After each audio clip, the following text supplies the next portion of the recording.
आता आम्ही करोडपती होणार आहोत ना, सो आमची स्वतःची इंडस्ट्री असेल आणि आमचा स्वतःचा बिझनेस असेल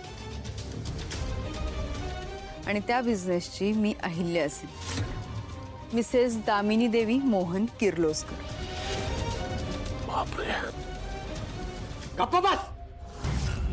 अगं तुला उद्या 10 करोड काय 100 करोडची जरी लॉटरी लागली ना तरी एक गोष्ट लक्षात ठेव, दादा आणि वहिनींना मी आयुष्यात कधी सोडणार नाही. नाती कधी पैशावर अवलंबून राहत नाही. एक मिनिट थांबा जरा. दामिनी, तुला उद्या तुझा स्वतःचा व्यवसाय काढायचा असेल तर आम्ही कुणीही थांबवणार नाही आहोत, तुला कळलं? पण हे सगळं थांबवा आता. हे वाद नको या घरात. मी आणि मोहन, बायकोशी बोलायची ही पद्धत नाही. बास करा हे सगळं. श्रीकांत, आपण जरा एखादं पेंटिंग राहिलंय का काय जरा बघून येऊ. अगं चल. नाही, नसेल राहिलं, कारण प्रीतम कालच पाठवणार होता सगळी पेंटिंग्स तिकडे. ओके. तुम्ही शॉपिंगला येणार आहात?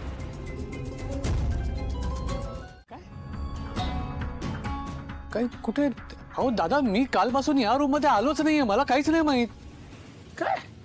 अरे पेंटिंग्स तिकडे पण पोहोचली नाहीये, तिकडे पण नाहीये, मधल्यामध्ये गायब कशी झाली ती? तू एक काम कर, तू ताबडतोब आर्ट गॅलरी मध्ये जा. कदाचित त्या माणसांमध्ये कम्युनिकेशन नसेल, पेंटिंग्स पोहोचले असतील, त्यांना माहित नसेल, काय झालं असेल माहित नाही. हा हो हो, चौकशी करते. हो हो दादा, तुम्ही काळजी करू नका, मी येतो. शांत हो. प्रीतम, प्रिया, दामिनी, सावित्री. बाबा काय झालंय? प्रीतम, तुला पेंटिंग्स बद्दल काही माहितीये का? तू पाठवलीस का पेंटिंग्स? का इथे एकही नाहीये. प्रीतम बोल ना, तू पाठवलेत का? प्रीतम, बाबा काय विचारतायत? कुठे आहेत पेंटिंग्स? मला माहित नाही, मी रूम मध्ये होतो ना. अरे पण साहेब, मॅडम लवकर बाहेर या, कोणतरी बाहेर जाळलंय. मी तोपर्यंत गाड्या बाजूला घेतो. तरी जळले.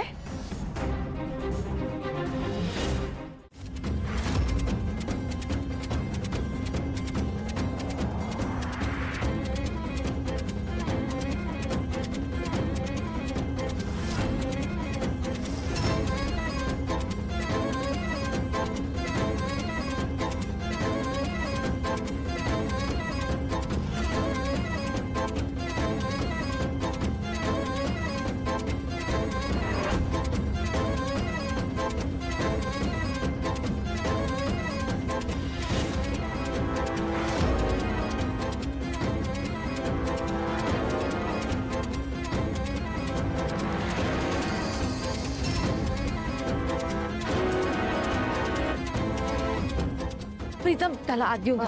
बाबा चल.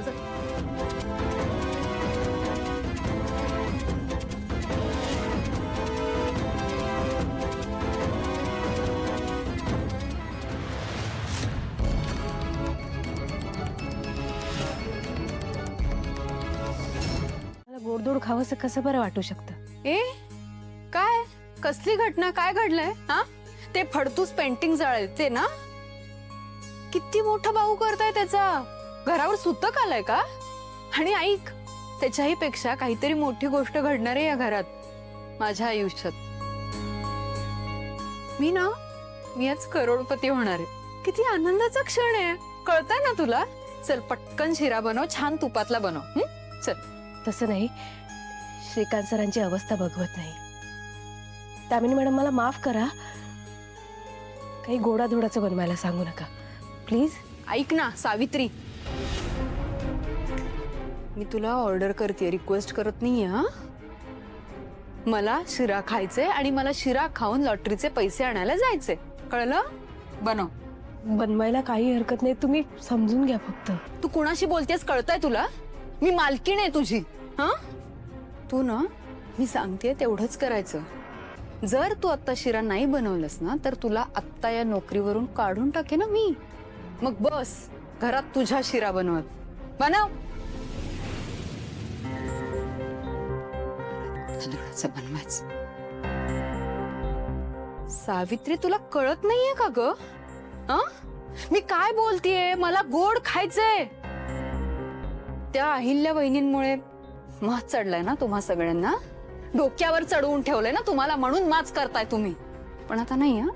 आता फार काळ हे सगळं टिकणार नाहीये. मला तुमची लायकी दाखवलीच पाहिजे.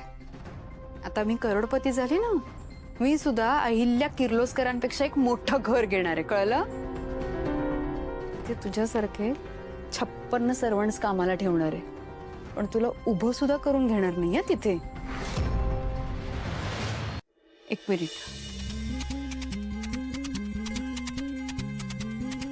हॅलो, हा बिल्डर साहेब, दामिनी देवी किर्लोस्कर बोलतीये.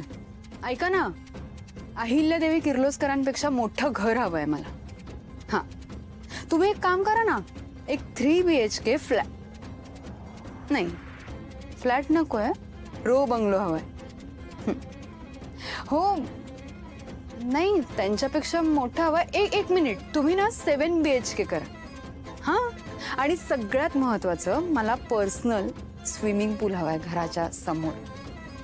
त्याचबरोबर एक छान स्पेशियस असं गार्डन हवंय, जिथे सगळ्या प्रकारची झाडं असतील, आणि हा 30-40 गाड्या बसतील इतकं मोठं पार्किंग सुद्धा हवंय मला.